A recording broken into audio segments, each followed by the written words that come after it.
சக்தி. ஓம் ஓம் சக்தியே குரு வாழ்க. ஓம் ஓம் சக்தியே. ஓம் ஓம் சக்தியே குரு நலம் வாழ்க. ஓம் ஓம் சக்தியே. ஓம் ஓம் சக்தியே குரு குலம் வாழ்க. ஓம் ஓம் சக்தியே. ஓம் ஓம் சக்தியே குரு அருளால் அனைத்து உயிர்களும் இன்புற்று நீடொழி வாழ்க வாழ்கவே. ஓம் ஓம் சக்தியே. ஓம் சக்தி. 14/9 என்ன நாள்னு கண்டிப்பா உங்களுக்கு ஞாபகம் இருக்கும். இருந்தாலும் ஞாபகப்படுத்துறேன். நம்முடைய புலவர் பெருமானார் எனது அண்ணன் ஐயா சுந்தரேசன் ஐயா அவருடைய பிறந்த நாள். 87வது பிறந்த நாள். ஓம் சக்தி. இன்றைய நிகழ்வில் அவருடைய எண்ணங்களையும் அவருடைய எழுத்துக்களையும் நான் முக்கியமாக பகிர்ந்து கொள்ள விரும்புகின்றேன். முதலில் அண்ணனை பற்றி என் மனதில் ஓடும் எண்ணங்கள். அவர் கை வீசிடும் தென்றல், கண் மூடிடும் மின்னல், கனியோ கவியோ அமுதோ உன் மந்திரங்கள் யாவும் அழகோ அழகு. கை வீசிடும் தென்றல், கண் மூடிடும் மின்னல், கனியோ கவியோ அமுதோ உன் மந்திரங்கள் யாவும் அழகோ அழகு. பண்பாடிடும் சந்தம் உன் நாவினில் சிந்தும். பண்பாடிடும் சந்தம் உன் நாவினில் சிந்தும். அது மழையோ புனலோ நதியோ கலை அழகோ இவையெல்லாம் உன் பேச்சு வண்ணங்கள். பண்பாடிடும் சந்தம் உன் நாவினில் சிந்தும். இது மழையோ புனலோ நதியோ கலை அழகோ இவையெல்லாம் உன் பேச்சு வண்ணங்கள். அந்த கார்மேகம் ஒன்று, அண்ணன் தான் கார்மேகம், அந்த கார்மேகம் ஒன்று அன்று நேரில் இங்கு என்னை வாழ்த்த வந்தது. தாகம் கொண்ட என்னை தன்னுடனே சேர்த்துக் கொண்டது. ஆனால் கடிகாரம் நின்று விட்டால் காலமும் நின்று விடுமா என்ன? நமது வீட்டில் இருக்கும் கடிகாரம் நின்று விடும், ஆனால் காலம் ஓடிக்கொண்டேதான் இருக்கும் அல்லவா? அதை போல கடிகாரம் நின்று விட்டால் என்ன, காலமும் நின்று விடுமா என்ன? நீ அருகிலே இல்லாவிட்டாலும் உன் எண்ணங்கள் தினம் தினம் என் நெஞ்சில் பொங்கி வழிகின்றன. இது தொடரும், இனிமேலும் தொடரும், வளரும், மலரும். என் கனவும் நினைவும் உன்னையே தொடர்ந்திடும். என் கனவும் நினைவும் உன்னையே தொடர்ந்திடும். சக்தி ஒளிதனில் உன் கட்டுரைகள் படிக்கையிலே, சக்தி ஒளிதனிலே உன் கட்டுரைகள் படிக்கையிலே என் நெஞ்சில் பங்காரம்மா உருவமே பூவாய் மலர்ந்திடும். கட்டுரைகளை படிக்கிடும் நேரத்திலே எம் நெஞ்சில் பங்காரம்மா உருவமே பூவாய் மலர்ந்திடும். அண்ணனே உன் திருவடிகளுக்கு நன்றி. ஓம் சக்தி. ஓம் சக்தி. அண்ணன் ஒரு கட்டுரை ஆக்கியிருக்காங்க, ஒரு கட்டுரை படிச்சிருக்கேன். அதுல அம்மாவுடைய அற்புதங்கள் அதெல்லாம் நல்லா. அம்மா என்ன சொன்னாங்க? திருவாய் மலர்ந்து நேரடியாக சொன்னது பாதி அருட்கூடத்திலே, புற்று மண்டபத்திலே அருவாக்கிலே சொன்னது பாதி. இத்தனையும் தாண்டி அம்மா குறிப்பாலும் சில நிகழ்வுகளை, சில விஷயங்களை அம்மா சொல்லி இருக்கின்றார்.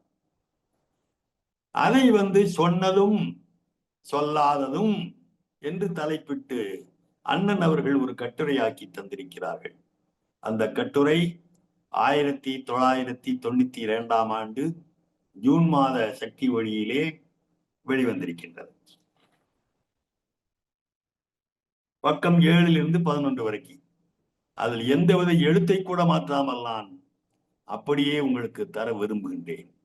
அண்ணனை, அம்மாவை மனதில் கொண்டு, அண்ணனை சிந்தனையில் கொண்டு அந்த வாசகங்களை, அவருடைய வரிகளை நாம் கேட்போமா? கிடைக்கின்ற வாய்ப்பையும் கொடுக்கின்ற வாய்ப்பையும் பயன்படுத்திக் கொள். காற்றுள்ள போதே தூற்றிக்கொள். இன்று அடிகளராகவே நானே உலவி வருகிறேனே, என்னை எத்தனை பேரடா புரிந்து கொண்டீர்கள், எத்தனை பேரடா தெரிந்து கொண்டீர்கள்? இது ஒரு வாக்கு. இனி எந்த யுகத்தில் நான் அவதாரமாக வரப்போகிறேன். இது ஒரு அருள்வாக்கு. மகனே, அடிகளாரிடம் பெற முடியாத ஒன்றை வேறு எங்கு சென்றாலும் நீ பெற முடியாது என்பதை புரிந்து கொள் என்றெல்லாம் அன்னை நமக்கு அவ்வப்போது அருளி இருக்கிறாள். உலக மாயைக்கு ஆட்பட்ட நம்மால் அன்னையின் வார்த்தைகளை முழுக்க புரிந்து கொள்ள முடியவில்லை. அவற்றையெல்லாம் எப்படி பயன்படுத்திக் கொள்ள வேண்டும் என்று அம்மா நம்மிடம் எதிர்பார்க்கிறாள். அம்மா தன் அவதார பெருமைகளை சொல்லி காட்டுகிறாள். அடிகளார் யான் என்பதை சொல்லி காட்டுகிறாள். தன்னிடமே முழு மனதையும் விசுவாசத்தையும் வைத்து சரணடையும்படி சொல்லி காட்டுகின்றாள். வழிபாடு, தியானம், சமூக தொண்டு என்ற ஆன்மீக மார்க்கங்களில் ஈடுபாடு வைத்துக் கொள் என்று சொல்கின்றாள். அது மட்டுமல்ல சக்தி, உனக்கு அழிந்து போகின்ற இந்த உலக சுகங்கள் வேண்டுமா, நிரந்தரமாக என் திருவடியில் இருக்கும் சுகம் வேண்டுமா என்று கேட்கின்றார். இன்றைக்கு தேவையான கலாக்காய் வேண்டுமா, நாளைக்கு தேவையான பலாக்காய் வேண்டுமா, எது வேண்டும் என்று தீர்மானிப்பது உன் பொறுப்பு. அவ கொடுக்க தயாரா இருக்கிறார். ஆனா எது வேணும்னு தீர்மானிக்க உன் பொறுப்பு. இதெல்லாம் அம்மாவுடைய வாக்குகள். அந்த பொறுப்பையும் நீ என்னிடம் விட்டு விட்டால், கேட்க தெரியாது அம்மா, நீயே பார்த்துக்க, கேட்டு விட்டால் உன்னையும் உன் குடும்பத்தையும் என் பொறுப்பில் ஏற்றுக்கொள்கிறேன். உனக்கு எது தேவை, அதனை எப்படி எப்படி கொடுக்க வேண்டும் என்பது எனக்கு மட்டுமே தெரியும். ஏதிலும் அவசரக்காரனாக மாறிவிடாதே என்கிறாள் அன்னை. உன்னை என்னிடம் ஒப்படைத்து விடு, பிறகு அங்கே இங்கே என்று ஓடாதே, அந்த சாமி இந்த சாமி என்று அலையாதே. சில பேர் மந்திர சித்தி பெற்றவுடன் ஓடுகிறார்கள், அவரிடம் ஓடாதே. ராஜயோகம் பயின்று அரைக்கிணறு தாண்டியவனும் உண்டு. அவன் செய்கின்ற வித்தையிலே மயங்கி அவன் பின்னாலே ஓடாதே. ஆன்மீகத்தில் யார் போலி யார் நிஜம் என்பதெல்லாம் கண்டுபிடிக்கின்ற அளவிற்கு உனக்கு பக்குவம் வந்த பாடில்லை. அதனால்தான் புறவேடம் தாங்கியவனை நம்பி நீ ஓடுகின்றாய். அடிகளார் இல்லத்தில் இருப்பது ஏன், இல்லறத்தில் இருப்பது ஏன், ஒரு குடும்பமாக இருப்பது ஏன் என்ற அவதார ரகசியங்களை பற்றியெல்லாம் சொல்லக்கூடாது, சொல்லவும் மாட்டேன். என்னிடம் நம்பிக்கையும் பக்தியும் கொண்டு உன்னை தூய்மையாக ஆக்கிக் கொண்டு நான் சொல்கிறபடி தொண்டு மார்க்கத்தில் ஈடுபடுத்திக் கொண்டால் மட்டுமே அடிகளார் என்ற மகாசித்த புருஷனை ஓரளவு புரிந்து கொள்கின்ற பக்குவத்தை உனக்கு கொடுப்பேன். என்னிடம் அரைகுறை நம்பிக்கை வைத்து நெருங்குபவனுக்கு அடிகளாரின் மகத்துவத்தையும் காட்டுவேன். அடுத்த கணம் மாயையால் அதை மறக்கடிக்கவும் செய்வேன். என்னை மட்டுமே நம்பி நீ அடிகளாகவே என்னை அம்மாவை உண்மையாக ஏற்றுக்கொண்டால் என் சாம்ராஜ்யத்திற்கு உன்னை அழைத்துச் செல்வேன். இங்கே சில பணிகளை வேகமாக முடிக்க வேண்டியிருக்கிறது. உன் ஒருவனை மட்டுமே அம்மா கவனித்துக் கொண்டிருக்க முடியாது. நீ குழந்தையாக இருக்கும் வரைதான் அம்மா உன்னை மடியில் வைத்து கொஞ்ச முடியும். மீசை முளைத்து வாலிபனாக வளர்ந்து விட்ட பிறகு அம்மா உன்னை கவனிப்பு என்பது வேறு விதத்தில் இருக்கும். உன் மனதை மட்டும் குழந்தையாக வைத்துக்கொள். உன் உடல் வளர்ச்சிக்கு தக்கபடி ஆன்மீகத்தை வளர்த்துக்கொள். ஆரம்ப காலத்தில் நீ என்னிடம் வந்தபோது காட்டிய அன்பும் பரிவும் பாசமும் இப்போது அம்மா நமக்கு காட்டவில்லையே என்று புலம்பாதே. அன்றைக்கும் இதே அம்மாதான், இன்றைக்கும் அதே அம்மாதான். அன்று வந்ததும் இதே நிலா, இன்று வந்ததும் அதே நிலா. ஞாபகம், அன்றைக்கும் இதே அம்மாதான், இன்றைக்கும் அதே அம்மாதான். மற்ற பிள்ளைகளின் பொறாமை கண்கள் உன் மீது பாயக்கூடாது என்பதற்காக உன்னிடம் சில நேரங்களில் பாராமுகமாக இருக்கிறடா மகனே. எப்படி மற்றவருடைய பொறாமை கண்கள் பட்டுவிடக்கூடாது என்பதற்காக நம்மளை அலட்சியம் பண்றாளாமா. அவளே சொல்றார், மகனே, உலகம் எல்லாவற்றையும் அன்பு என்ற வலை பின்னி உங்களை ஒரு கூடாரத்தில் கொண்டு வந்து நிறுத்தி அன்பு என்ற ஒரு வலை பின்னி உங்களை ஒரு கூடாரத்தில் வந்து நிறுத்தி உங்களை அழிவு பாதையிலிருந்து மீட்கவே நான் இங்கே அடிகளராக வந்திருக்கின்றேன். நீ என் கூடவே சுற்றி சுற்றி வருகிற பிள்ளையாக இரு. நான் என்ன சொல்கிறேனோ அதை மட்டும் கேள். இங்கே சித்த மார்க்கத்தை எதிர்க்கின்ற சில சுயநல ஆன்மீக கோஷ்டிகள் உண்டு. அதெல்லாம் உனக்கு புரியாது, புரிய வைக்கவும் தேவையில்லை. ஏதோ இவன் இருட்டெடுப்பு செய்வதாக எண்ணிக்கொண்டிருக்கின்றான். என்னையும் என் பாலகனையும் சில சுயநல கோஷ்டிகள் இருட்டெடுப்பு செய்வதாக நினைத்துக் கொண்டிருக்கிறார்கள். உனக்கு ஊட்டிய ருசியை அவனுக்கு ஊட்டினால் போதும், மறுநாளே அந்த கோஷ்டி கூடாரங்கள் கலைதொடும் இங்கே வந்தவர்கள் குடுந்து விடுவார்கள். அவங்க வந்துட்டா உனக்கு எதிராக இடம். ஆன்மீகத்தில் காலங்காலமாக அனாதைகளாய் விடப்பட்ட உங்களிடம்தான் இன்று கொஞ்சுகிறேன். ஆன்மீகத்தில் காலம் காலமாக அனாதைகளாக விடப்பட்ட உங்களிடம்தான் இன்று வந்து கொஞ்சுகிறேன், ருசி காட்டுகிறேன், கெஞ்சுகிறேன். ஏன்? அதன் மூலம் ஒரு உன்னதமான தலைமுறையை இந்த நாட்டில் உருவாக்கி ஒப்பற்ற ஆன்மீக பாரம்பரியத்தை நீண்ட நாள் நெடுக வளர்ப்பதற்காக, இந்த நாட்டில் அணைந்து வருகின்ற ஆன்மீக ஜோதியை மீண்டும் கொழுந்து விட்டு எரிய செய்வதற்காக, இன்றைக்கு விஞ்ஞானத்தின் பொய்மை கோலத்தை ஓரளவு அறிவு படைத்தவனுக்கு புரிய வைத்து விட்டேன். இனி விஞ்ஞானம் பொய்த்து விடும், ஆன்மீகம் திரும்ப வரும். கால சக்கரத்தை சுற்றி விட்டுக் கொண்டு அவனவன் போக்கிலே அவனவனை ஆட வைத்து வேடிக்கை பார்த்துக் கொண்டிருக்கிறேளா மகனே? நீ இந்த கலியுகத்தில் எதையோ வேடிக்கை பார்த்துக் கொண்டு வேடிக்கை காட்டுகின்ற என்னை நம்ப இருக்கிறாய். எதையோ வேடிக்கை பார்த்துக் கொண்டு வேடிக்கை காட்டுகின்ற என்னை மட்டும் நம்ப மறுக்கிறாய். சக்கரம் சுழலுகிறது. ஒரு காலத்தில் மெய்கள் எல்லாம் அடுத்த சொற்றில் பொய்யாகிவிடும். ஒரு காலத்தில் பொய்கள் எல்லாம் இன்னொரு சுழற்சியில் மெய்யாகிவிடும். நான் காலம் கடந்தவள். காலந்தோறும் உன்னை கண்காணித்து உன் ஆன்மாவிற்கு உடம்பு என்ற ஒன்றை வேடம் போட்டு அனுப்புகின்றேன். நீ இருக்கின்ற நாடு மாறலாம், அழியலாம், பூமி கடலாகலாம், கடல் பூமியாகலாம், ஒவ்வொன்றின் எல்லை கோடுகள் மாறலாம். உன்னை சுற்றியுள்ள ஒவ்வொரு பொருளும் தோன்றுகின்றன, வளர்கின்றன, தேய்கின்றன, மாற்றமடைகின்றன, அழிகின்றன. எல்லாமே மாறி வரும் இந்த உலகில் மாறாத உண்மைகள் இரண்டு. அவை நானும் நீயும். ஏன்னா இங்கே ஆன்மா அங்கே ஆன்மா. நானும் நீயும் அன்றைக்கும் இருந்தோம், இன்றும் இருக்கிறோம், நாளையும் இருப்போம். என்னில் ஒரு கூறு, ஒரு பங்கு நீ. நீ இன்று என்னை பிரிந்து கிடக்கிறாய். உன் மூலஸ்தானம் நான் தான். என்னில் நீ வந்து ஒடுங்க வேண்டும் என்பதற்காகவே இந்த உலக நாடகம். இந்த நாடகம் என்ற உண்மையை மறந்து விடாதே. உன் மனமும் உன் முந்தைய கர்மமும் அஞ்ஞானமும் அகங்காரமும் என்னையும் உன்னையும் பிரித்து விட்டன. உன் கர்மத்தால் நீ உடம்புக்குள் வருகிறாய். என் மாயையால் நானும் ஒரு உடம்பு தாங்கி அவ்வப்போது வருகிறேன். ஏன்? உன்னை மீட்பதற்காகவே, உன்னை என்னோடு சேர்த்துக் கொள்வதற்காகவே.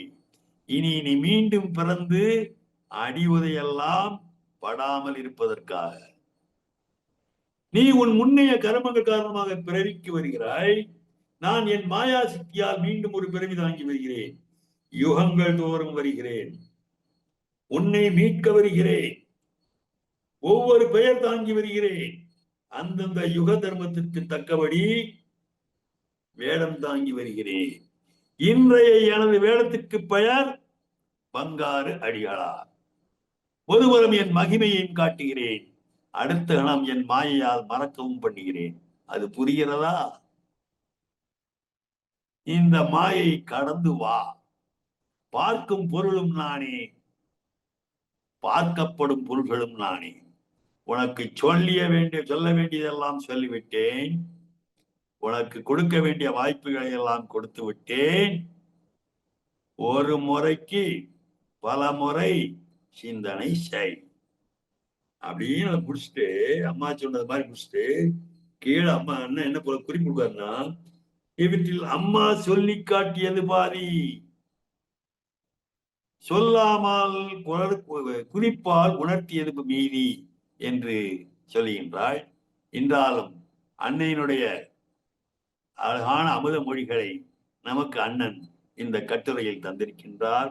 நமக்கெல்லாம் பாடங்களாகவும் படிப்பனையாகவும் இந்த கட்டுரை பயனிருக்கும் என்று நான் நம்புகின்றேன். அடுத்த விஷயம் சக்தி, ஆன்மீகத்தில் அனாதிகள்னு ஒரு தொடர அண்ணன் வந்து எழுதியிருக்கார். நிறைய அனுபவங்கள் எழுதியிருக்கார். அதுல குருமார்கள் சீடர்களை வருத்துவார்களாம், துன்புறுத்துவார்களாம். சொல்லால் செயலால் சீடர்களை வருத்தப்படுத்துவான். அதெல்லாம் ஏன்? நம்மகிட்ட தான் வந்துட்டான்ல, நம்ம பையன் தானே, அவன் சின்ன தப்பு பண்ணா திருத்திக்கிட்டு ஏதாவது சொல்லலாம்ல. எதை எப்படி சொல்ல வேண்டும் என்பது குருமார்களுக்கு தெரியும் என்பதற்காக அவற்றையெல்லாம் ஒன்று கட்டுரையாக படித்து கொண்டல்லாமல் தன்னுடைய அனுபவங்களையும் அதில் சேர்த்து சொல்லுகின்றார். அது நமக்கு தெரிஞ்சு கொள்ள வேண்டிய ஒரு கட்டுரை. வாசிக்கிறேன் அதையும். ஆன்மீக துறையில் குருமார்களிடம் கற்றுக்கொள்ள வேண்டிய பாடங்கள் நிறையவே இருக்கின்றன. குருமார்கள் தங்களை தரிசிக்க வருபவர்கள் மனத்தில் போடும் எண்ணங்களை ஊடுருவி பார்க்க வல்லவர்கள். பொதுவாக ஒவ்வொரு மனிதனுக்கும் தன் எண்ணங்களுடைய ரகசியமாக தெரிவதற்கு சலுகை உண்டு. இறைவன் கூட அங்கே அவன் கூப்பிடாமல் உள்ளே நுழைவதில்லை. நானும் அதில் தலையிட முயற்சிப்பதில்லை என்று சொல்கின்றார் பரமஹம்ச யோகானந்தவின் குரு யுக்தேஸ்வரர். யுக்தேஸ்வரர் ஒரு முறை பிரச்சாரம் செய்து கொண்டிருந்த பொழுது அதை கவனிக்காமல் பரமஹம்ச யோகானந்தா அவர்கள் பிற்காலத்தில் தான் நிலைநிறுத்தப் போகும், நிறுவப் போகும் ஸ்தாபனங்களை பண்ணி நினைத்துக் கொண்டிருந்தார். ஸ்தாபனங்கள், மடங்கள். அப்போது குரு சொல்றாராம், முகுந்தா, யாரு? யோகானந்தா முகுந்தா, இப்போது என் பிரசங்கத்தை கவனிக்காமல் உன் ஸ்தாபனங்கள் பற்றி நினைத்துக் கொண்டிருக்கா என்று கடிந்து கொண்டாராம். எதுக்காக அப்படி கழிச்சுன்னா, குரு சீடர்கள் மனதில் இருப்பதை அறிந்து கொள்வார்கள். அம்மாவிடம் பல ரக மனிதர்கள் வருகிறார்கள். தன் அங்கந்தரங்க வாழ்க்கை பற்றி எல்லாம் இவருக்கு தெரியுமா என்ன என்று இருமாப்போடு வர்றாங்க. வரம் மட்டும் வேணும், ஆனா இவருக்கு ஒண்ணும் தெரியாது. வரம் கொடுக்கக்கூடிய சக்தி அம்மாவுக்கு இருக்கும் பொழுது நம்மளை பத்தி தெரிய தெரியாத. அம்மா உடம்புல சொல்லிச்சு, நீ மருவத்தூர் மண்ணை வச்சோடனே உன் ஃபயல் என்கிட்ட வந்துட்டான் இருக்கு. அதுல ஒரு நிகழ்வு. மனிதர்கள் பல ரகம். உடம்பில் உள்ளே இருக்கின்ற புண்களை புணுகு பூசி மறைத்து விட முடியுமா என்ன? இப்ப அவனுக்கு பாத பூஜையில ஒரு சில விஷயம் நடந்தது, அதை சொல்றார். தம்பதிகள் என்று சொல்லிக்கொண்டு இருவர் அம்மாவுக்கு பூஜை செய்ய வருகிறார்கள். அவர்கள் பிரச்சனை தீர எல்லாம் ஒரு வரியெல்லாம் சொல்லிட்டு அந்த கணவனை மட்டும் தனியா கூப்பிடுதம்மா. நீ அடுத்த முறை வரும்போது உன் மனைவியோட வா. அப்ப கூட வந்து யாரு? அம்மாவுக்கு தெரியாதா? அது அம்மாவுக்கு பிடிச்சது. அடுத்தோட வரும்போது உன் கனவு விடுவான். அப்படியானால் உடல் வந்திருப்பவள் மனைவி இல்லையா? இல்லை, இவள் இவனது கள்ளக்காதலி ஆசையாகி. இது ஒரு சம்பவம். இன்னொரு நாள் நடத்தும்போது இன்னொரு தம்பதிகள் வருகிறார்கள். அவர்கள் பிரச்சனைக்கும் வழிகள் எல்லாம் சொல்லிவிட்டு அந்த கணவனை மட்டும் வெளியே அனுப்பிவிட்டு இந்த மனைவியிடம் அம்மா சொல்கிறார்கள், நீ அடுத்த முறை வரும்போது உன் புருஷனோடு வா. அப்படியானால் இவன் யார்? இவன் கணவன் அல்ல, கள்ளா புருஷன். அதாவது அம்மாவுக்கு எதுவுமே தெரியாத வர முட்டாள்கள் மூட ஜனங்கள் எத்தனை பேருக்காகத்தான் இந்த நிகழ்ச்சிகளை பதிவு பண்ணியிருக்காரு. இன்னொரு பையன், அவன் ஒரு கல்லூரி மாணவன், பரீட்சையில் பாஸ் பண்ண அம்மாவிடம் ஆசி வாங்க வருகிறான். இது எல்லாரும் செய்யலாம். அவன் தனியாத்தான் வந்து கும்பிட வரான். ஏண்டா நீ புழுகுலாம் பாக்குறீல்ல? நேரடியா கேள்வி. அவன் வெட்கத்தோடு ஒப்புக்கொண்டான். பிறகு எப்பறம் அவனுக்கு படிக்கிறதெல்லாம் மனசுல இருக்கும். அந்த பழக்கத்தெல்லாம் விட்டுரு. ஒரு குறிப்பிடம் பொய் சொல்லக்கூடாது. அவ்வாறு பொய் சொல்வது கூட பாவம் என்பது ஆன்மீக விதி. ஆனால் நீ உண்மையை ஒப்புக்கொண்டாய், சரி அதெல்லாம் விட்டுரு என்று கனிவோடு சொல்லி வை ஆசி வழங்கினார். இன்னொரு பையன் பெற்றோருடன் வருகிறான். அவன் தனியா வந்தான், பெற்றோன். அம்மா இவன் நல்லாவே படிக்க மாட்டேங்கிறாம்மா, எப்பவும் கம்ப்யூட்டர் பக்கத்திலே கிடக்குறான், வேளா வேலைக்கு சாப்பிடவும் மாட்டேங்கிறான், சரியா படிக்க மாட்டேங்கிறான், இவனுக்கு என்ன குறை வச்சோம், ஏதோ பைத்தியம் பிடிச்ச மாதிரி நடந்துக்கிறாம்மா, இவன் படிப்பதற்கு எல்லா வசதிகளும் செய்து கொடுத்திருக்கிறோம், இவனுக்கு என்ன ஆச்சுன்னு தெரியலம்மா, அம்மா தான் இவனை குணப்படுத்தணும்னு அந்த பெற்றோர்கள் அந்த பையனை அழைத்துக் கொண்டு அம்மாவிடம் காட்டுகிறார்கள். முதல்ல இவனுக்கு கம்ப்யூட்டரை கட் பண்ணி எல்லாம் சரியா போகும், கம்ப்யூட்டரை கட் பண்ணி சரியா போன்னு சொல்லு.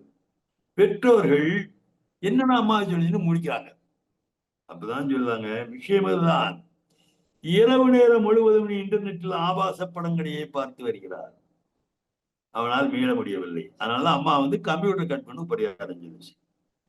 இப்போதெல்லாம் சில நேரங்களில் போலி செவ்வாடைகள் வந்தால் நேருக்கு நேராகவே தோல்வித்து விடுகிறாள் அம்மா. எழுதின காலம் 2012 சக்தி ஒளி ஜூலை மாத இதழ வந்திருக்கு. அப்ப அவர் சொல்றார், புலவரையா சொல்லி இந்த எல்லாம் மறைமுகமா சொன்னா இப்ப நேரடியாவே தோலை உரிச்சதா அப்படின்னு. நமது ஆன்மீகத்தின் மாவட்ட தலைவர் ஒருவர், மாவட்டமும் சொல்லல பேரும் சொல்லல, நமக்கு தேவையும் இல்லை, விஷயத்தை மட்டும் தெரிஞ்சுக்குவோம். நம் ஆன்மீகத்தின் ஒரு மாவட்ட தலைவர் பால் பூஜைக்கு போனார். வாயா தலைவரே, வா வா, நீ எல்லாம் ஒரு தலைவன், அடுத்த வார்த்தை என்னமா, தண்ணி போடுற தலைவன். இல்லமா இல்லமா நான் விட்டுறமா அப்படிங்கிறாரு. அப்படியா, எதை விட்ட, ஆஃப விட்டியா குவார்டர் விட்டியா, ஆஃபா குவார்டரான்னு கேக்குது அம்மா. அவர் தலையை வெக்கி தலை விழுந்து வெளியேறினார். இன்னொருவர் முன்னாள் மாவட்ட தலைவர், தனி மனித ஒழுக்கம் இல்லாதவர், புரிஞ்சுடுங்க, உல்லாச பெருவழி, அவர் கையும் சுத்தமில்லை மனசும் சுத்தமில்லை, பாத பூஜை செய்ய போனார். வாயா தலைவரே, வா வா, என்ன விசேஷம், நீ எல்லாம் ஒரு தலைவன், ஏதோ செவ்வாடை போட்டுக்கிட்டு தெரியறதால அம்மா உன்னை இது வரைக்கும் உசிரோட வச்சிருக்குது, செவ்வாடை போட்டதுக்கும் ஒரு பலன் கொடுக்குறாம்மா, செவ்வாடை போட்டதுனால உன்னை உசிரோட வச்சிருக்கு, இனியாவது திருந்திக்கையா என்று கருணையோடு சொல்லிட்டு, என்ன வேணும்னு வந்திருக்க சொல்லு அப்படின்னு அதுக்கு பரிகாரம் சொல்லி அனுப்பாங்க. இவர்கள் இப்படிப்பட்டவர்கள் என்று தெரிந்தும் ஆன்மீகத்தில் இவ்வளவு பொறுப்புகளை ஏன் அம்மா கொடுத்து வைத்திருக்கிறாள்? வந்திருக்கல சந்தேகம் போல இருக்கு. ஏன் கேட்டுட்டு இருக்க, நமக்கே சந்தேகம் வரும், மாவட்ட தலைவரை போய் வச்சுக்கான்ட்டு. இவர்கள் முற்பிறவியில் செய்த ஏதோ ஒரு புண்ணியம், அந்த ஒரு தகுதி காரணம்தான் அவர்களுக்கு இந்த பலன் கிடைத்திருக்கிறது. இன்னொரு காரணம், அடிமட்டத்தில் இருப்பவர்களை ஆன்மீக வழியில் உயர்த்த வேண்டும் என்பது இவள் அவதார நோக்கங்களில் ஒன்று. ஆகவே சில பொறுப்புகளை கொடுத்து தொண்டு செய்ய வைத்து தன் ஆன்மாவை சுத்தப்படுத்தி கொள்ளட்டும் என்பதற்காகவே இத்தகைய வாய்ப்புகளை அம்மா கொடுத்திருக்கிறாள். இந்த வாய்ப்புகளை வைத்து இவர்கள் ஆன்மீகத்தில் உயரவும் செல்லலாம், ஆடாத ஆட்டமாடி குப்பை மேட்டுக்கும் செல்லலாம். இதற்கெல்லாம் ஒரு காலக்கணக்கு வைத்திருப்பதாகவே தோன்றுகிறது அப்படின்ட்டு. வாய்ப்பு விட்டுனா, வாய்ப்பெல்லாம் விட்டா போனது போச்சு அப்படின்னு முடிச்சவரு புலவரு இப்ப தன்னுடைய சொந்த அனுபவத்துக்கு வரார். மத்தவங்க எல்லாம் என்ன வாங்கினாங்கன்னு சொல்லிட்டால, நம்ம என்ன வாங்கினோம்னு சொல்லணும்ல, அதுல உண்மை சொல்லலாம் அண்ணமா முடியாது. ஒரு குரு தன் சீடனிடம் அகங்காரம் வளரக்கூடாது என்பதற்காகவே வெவ்வேறு வழிகளை கையாளுகிறார். ஒருவனை மட்டம் தட்டி பேசுவதும் அதில் ஒரு வழிதான். ஆரம்ப நாட்களில் இது எனக்கு தெரியாமல் போனது. யார் சொல்றாரு? புலவன் சொல்றாரு.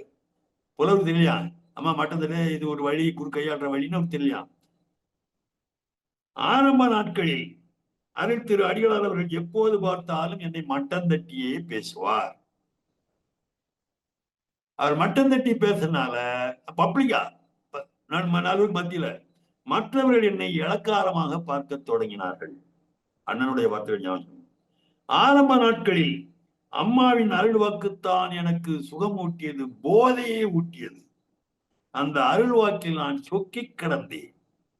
தேனில் குளிப்பாட்டுவது போல் என்பார்களே, அதுபோல அம்மா என்னை குளிப்பாட்டினார். எத்தனை எத்தனை சந்தேகங்கள், எத்தனை எத்தனை துடுக்குத்தனமான கேள்விகள். அனைத்துக்கும் பொறுமையாக கேட்டு எந்தவித சலனமும் இல்லாமல் அம்மா எனக்கு விளக்கம் தந்தார்.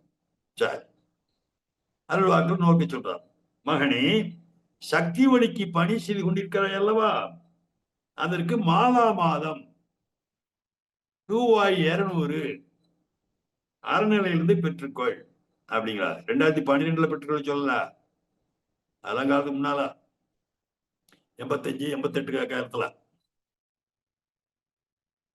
மகனே, சக்தி ஒளிக்கு பணி செய்து வருகிறாயே, மாதம் 200 ரூபாய் அறநிலையிலிருந்து பெற்றுக்கொள் என்று அம்மா சொன்னாள். வேணாமா வேணாமா வேணாமா என்று மறுத்தேன். அப்படி மறுத்ததற்கு பக்தி காரணம் அல்ல. அண்ணன் சொல்றாரு, இப்படி கடனை தீட்டு விட்டு கலட்டி விட்டு விடுவாளோ என்ற பயம்தான் காரணம் என்று சொல்கிறார். அப்படி சொன்ன உடனே அம்மா சொன்னாங்களா, பைத்தியக்காரா அப்படின்னு அம்மா சொன்னாங்க. ரூபா வாங்க படிச்சிருந்தார்ல, அது பைத்தியக்காரன். இந்த பைத்தியக்காரன் ஒரு வார்த்தைக்கு அப்படி என்ன சக்தி இருக்கும்? அந்த ஒரு வார்த்தை கல்லுண்ட போதை போல் எப்படி கொடுக்க முடியும்? அந்த ஒரு வார்த்தை இந்த ஆன்மாவில் உண்டாக்கிய ரசாயன மாற்றத்தை எந்த அறிவு ஜீவியால் விளக்க முடியும் அல்லது விளங்கிக் கொள்ள முடியும்? ஆணவம் பிடித்தவரால் எப்படி உணர முடியும் என்று சொல்கிறார். ஆதிபராசக்தி பரமாத்மா என்ற ஆதிபராசக்தி என்ற பரமாத்மா அற்பமான ஜீவாத்மாவை நோக்கி பைத்தியக்காரா என்று விழித்த போது ஏற்பட்ட பரவசத்தை, பாச பிணைப்பை இந்த ஆன்மா அன்று அனுபவித்தது என்று சொல்கிறார்கள். இதே மாதிரி பைத்தியக்காரன்னு போல ஒரு சோமசுந்தரையாட்டையும் ஒரு இடம் சொல்லிட்டு அந்த தெய்வீக அன்பை உணர்ந்து உணர்ந்து நெகிழ்ந்து நெகிழ்ந்து சுவைத்த உணர்வுகளை மற்றவர்களிடம் எப்படி நான் பகிர்ந்து கொள்ள முடியும்? அம்மாவின் அப்ப இன்னொரு சம்பவம் சொல்றாரு. அம்மா உருவலம் பொழுது சிக்னல் பண்ணா அடுத்த பின்னால எல்லாரும் உருவல் வருவாங்களாம். அம்மா அருள்வாக்கை முடித்துக் கொண்டு மலையேறப் போவது என்று முன்கூட்டியே தெரிந்து ஓடி போய் அங்கிருந்த கிணற்று தோட்டில் அப்படியே மூழ்கி ஈர உடையோடு காத்திருப்போம். அப்போது பொது அருள்வாக்கு சொல்லிவிட்டு எழுந்திருக்கும் சமயம் அப்படியே குறுக்காலை தொப்பு தொப்பு நம்மாமல் விடுவோம். அம்மா ஒரு குதிகாலால் ஒரு தட்டி தட்டி விட்டு எங்களிடையே புகுந்து ஒற்று மண்டபம் செல்வாள். நாங்கள் அப்படியே அங்கவல வரும் என்று பழைய நினைவுகளை நினைவுகின்றார். இன்று நான் உதைப்பட்டேன், இன்று அம்மா என்னை மீத்தார்கள், நானும் தான் உதப்பட்டேன் சார் அப்படின்னு நீ எல்லாம் லேட்டு அப்படின்னு அவங்களுக்குள்ள அந்த நண்பர் வட்டாரத்துக்குள்ள பேசி மகிழ்வார்களாம். இப்பதான் மெயின் பாயிண்ட்க்கு வர்றாரு. என்ன அம்மா வேறு அடிகளார் வேறு சொல்லுவார் அண்ணன் எழுதிக்கிறார். அருள்வாக்கின் மூலமாக அம்மாவின் தெய்வ ருசி பார்த்த அனுபவித்த எனக்கு அடிகளார் போக்கு வித்தியாசமாக இருந்தது. அருள்வாக்கில் அங்கே அம்மா என்னமாய் பாசத்தை பொழிகிறாள், அடிகளார் மட்டும் ஏன் இப்படி என்று நினைக்கும் பொழுது வகையில் நடந்து கொள்கிறார்கள் என்று சந்தேகித்தேன். அடிகளார் என்னை எப்போது பார்த்தாலும் மட்டம் தட்டியே பேசுவார்கள். அதை வைத்து மற்றவர்களும் என்னை மட்டம் தட்ட ஆரம்பித்தார்கள்.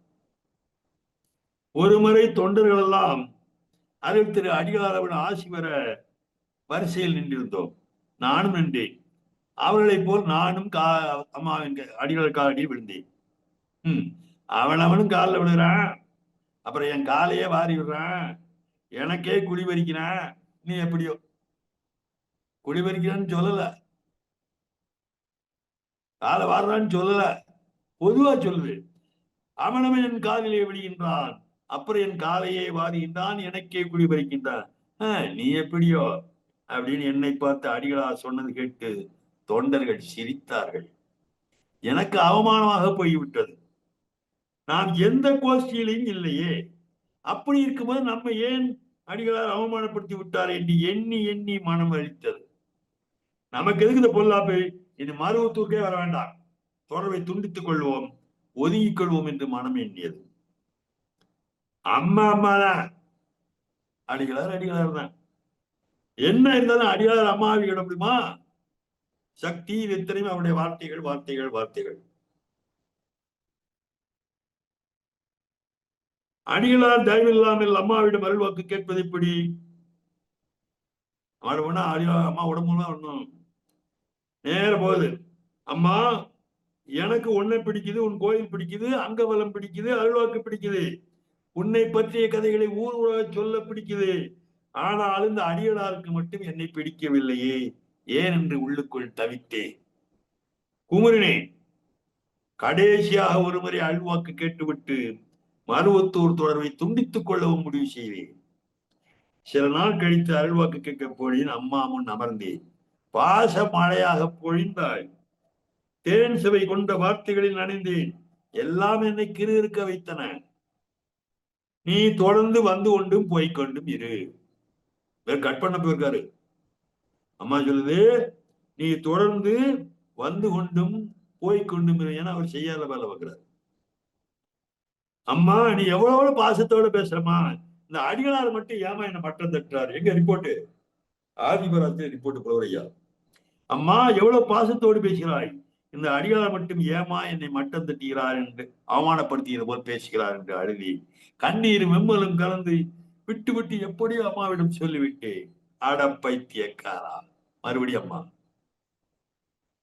அடப்பைத்தியக்காரா, அடிகளார் வெட்டி பேசினால் உன்னை கட்டிப்பிடிக்கிறான் என்று பொருள். இது கூடவா உனக்கு புரியவில்லை என்றாள் அம்மா. அப்பாடா என்று ஆழ்ந்த பெருமூச்சு விட்டபடி மனம் தெளிந்தது. முடிக்கிறாரு. அம்மா என் புத்தி அடிக்கடி மாறும்மா, என்னை உதறி விடாதேம்மா என்று விம்மிக் கொண்டே கேட்டேன். இதை எழுதும் போதும் கண்ணீர் மல்கத்தான் எழுதுகிறேன். நம்பினால் நம்புங்கள். ஒரு மோன புன்னகையுடன் அம்மா பதில் தந்தாள். அம்மா என் புத்தியை அடிக்கடி மாறுமா, என்னை உதறி விடாதமா என்று கோரிக்கை தாழ்த்தன வைத்தேன். அதை இன்று வரமாக கொடுத்தாள். இல்லை என்றால் 1973 முதல் இன்று வரை இங்கு வர முடியாது. இவ்வளவு தொடர்ந்து 5 வருடம் தாக்கு பிடிப்பது இவ்வளவு கஷ்டம் என்பது எல்லாருக்கும் தெரியும். அப்படி சோதனைகள் வைத்தால் தன் மேலேயே அவநம்பிக்கை உண்டாக்குமாறு செய்வாள். எத்தனை பேர் என்னென்ன எதிர்பார்த்து பேசினார்கள், வந்தார்கள், ஆடாதமல்ல ஆட்டமெல்லாம் ஆடினார்கள். அவர்கள் கர்வமே அவர்களை ஒதுக்கிவிட்டது. இங்கு எந்த பதவியும் நிரந்தரம் அல்ல. அருள் திரு அடிகளார் அவர்கள் எனக்கு மட்டும் என் கண்களை கட்டி வைத்து விளையாடிக் கொண்டிருக்கிறார் என்பது புரிகிறது. அப்போது புரிய முடியவில்லை. இப்பொழுது இந்த அவதார நாடகத்தை நான் ஓரமாக நின்று ரசிக்கிறேன். மேற்கண்ட நிகழ்ச்சியில் சொல்லாங்க. மேற்கண்ட நிகழ்ச்சியை அருள் திரு அடிகளார் அவர்கள் மேடையில் இருக்கும் போதே சொன்னேன். அம்மா பாசமா இருக்கு, அம்மா மேடை சொன்னேன். அப்ப சொன்னாரு, இத பாரு, அடிகளாரை பற்றி ஆதி பராசக்தியுடைய புகார் சொன்ன ஆளு என்று சொன்னபோது அடிகளார் அவர்கள் இதனை வெகுவாக ரசித்தார்கள், சொன்னார்கள். மேடையில் பேசும்போது இப்ப நான் அடிகளாரை பார்த்து பேசுவதே இல்லை. இப்போதையும் என்னை அடிகளார் மட்டும் தட்டுவது நிற்கவில்லை, அதில் உள்ள பாடத்தை கற்க முயற்சிக்கிறேன் என்று குருமார்கள் என்ன செய்வார்கள், ஏன் செய்வார்கள் என்பது இன்னொரு நிகழ்ச்சியை சொல்லி காட்சி. ஒரு ஊர்ல கும்பாபிஷேகம். அடிகளார் ஒரு வீட்டில் ஓய்வெடுத்தபடி இருந்தார். என்ன சார் மேடை நிகழ்ச்சியெல்லாம் எப்படி இருந்தது, ஜனங்க என்ன பேசிக்கிறாங்கன்ட்டு என்னிடம் விசாரித்தார்கள் புலவர்கிட்ட. அந்த எம்எல்ஏ சூப்பரா பேசினாருமா, மற்றவங்க பேசினா சரியில்ல மாட்டுக்காரு, அவெல்லாம் அரசியல்வாதி, நான் உன்னையே நம்பல, அவனை போய் நம்ப போறேன் அப்படின்னாங்களாம். நான் தொண்டர்கள் சீனியர் என்ற நினைப்பு என்னிடம் எட்டி பார்த்தபடி இருந்தது. யாருக்கு? புலவருக்கு. நம்மளாம் போனவங்க சீனியர். அந்த நினைவுக்கும் ஒரு குட்டு கிடைத்தது. அன்று ஒரு நாள் மதுராந்தகத்தில் வேதாச்சலம் ஜவுளி கடை சாந்தின கொண்டு அம்மாவின் அருள்வாக்கை பற்றி கிண்டல் செய்த ஆள் தானியா நீ அப்படின்னு அம்மா அதுக்கு ஒரு குட்டு வைக்குது. இந்த மாதிரி அம்மாவுடைய பேச்சுக்கும் இதுக்கும் நாம் அர்த்தம் கண்டுபிடிப்பது மிகவும் முடியாத காரியம். அம்மாவை மட்டும் நம்பி அவள் திருவடியை புலவரையா இருந்த மாதிரி நாம் இருக்க வேண்டும், முயற்சிக்க வேண்டும், அன்னை அருள் புரிய வேண்டும் என்று சொல்லி ஒரே ஒரு விஷயம் மட்டும் சொல்லி முடிக்கும். சுமை தாங்கும் பூமியிடம் நாம் பொறுமையை கற்றுக்கொள்ளலாம். சுயம் எரித்து ஒளி ஏறுவதை சூரியனிலிருந்து கற்றுக்கொள்ளலாம். மாசி இன்றி இருக்க நெருப்பிடம் கற்றுக்கொள்ளலாம். பேரம் இன்றி வீச காற்றிடம் கற்றுக்கொள்ளலாம். பரந்த மனமானதை ஆகாயத்திடம் கற்றுக்கொள்ளலாம். மறைந்தாலும் மீண்டும் வளர நிலவிடம் கற்றுக்கொள்ளலாம். கற்றுக்கொள்ள ஆசை இருந்தால் உலகமே பள்ளிக்கூடமாகும். மனதை திறந்து வைத்தால் அந்த தெய்வமே நமக்கு குருவாகலாம். இந்த விஷயங்களை எல்லாம் நாம் புலவர் அண்ணனே உங்களிடமிருந்து நாங்கள் கற்றுக்கொள்ளலாம். ஓம் சக்தி பராசக்தி.